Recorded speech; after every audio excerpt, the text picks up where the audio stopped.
माझ्यासोबत भीमराव अण्णा तापकीर आहेत।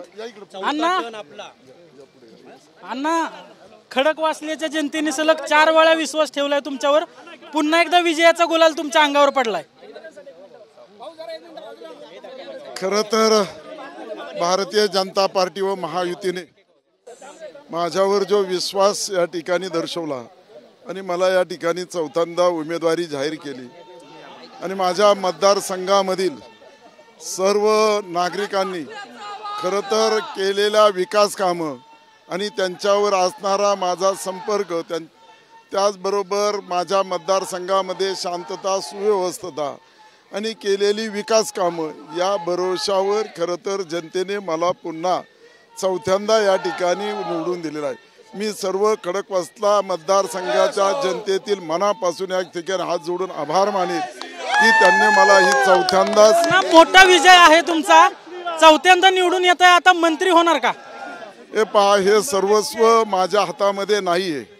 सर्वस्व माझे नेते व राज्याचे उपमुख्यमंत्री देवेंद्रजी फडणवीस साहेब असतील, देशाचे नेते आणि आमचे पंतप्रधान नरेंद्र मोदी साहेब असतील, त्याचप्रमाणे केंद्रीय मंत्री अमित शहा असतील, ह्या सर्वांनी ठरवल्याच्या नंतर हे सर्व काही होऊ शकतं।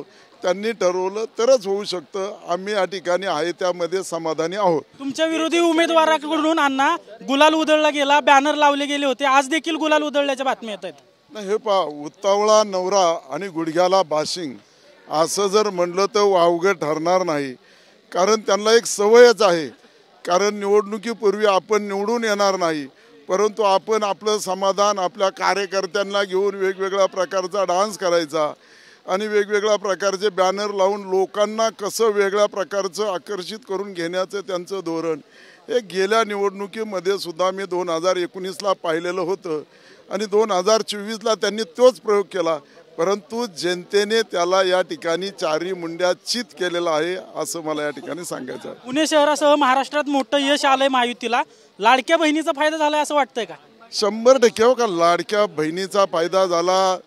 त्याचप्रमाणे जी विकास कामं पुणे शहरामध्ये झाली नव्हे तर महाराष्ट्रामध्ये युती सरकारने 2 वर्षामध्ये केली, त्यामध्ये वेगवेगळ्या शेतकरी बांधवांसाठी योजना असतील, लाडकी बहीण आले असेल किंवा जी विकास कामं केलेली असतील, मग पुणे शहरामध्ये मेट्रो सारखा प्रकल्प या ठिकाणी मोठ्या प्रमाणामध्ये होत आहे।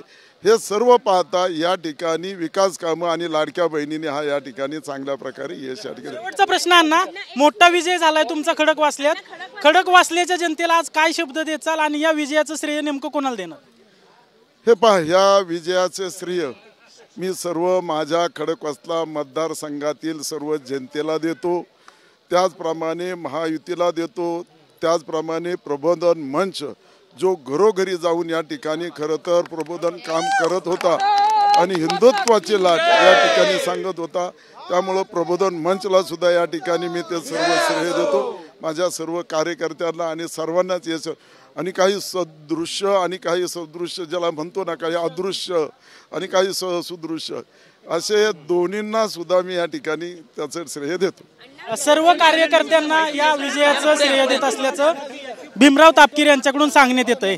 कॅमेरा पर्सन सुशांतसह अजिंक्य दायगुडे, TV9 मराठी, पुणे।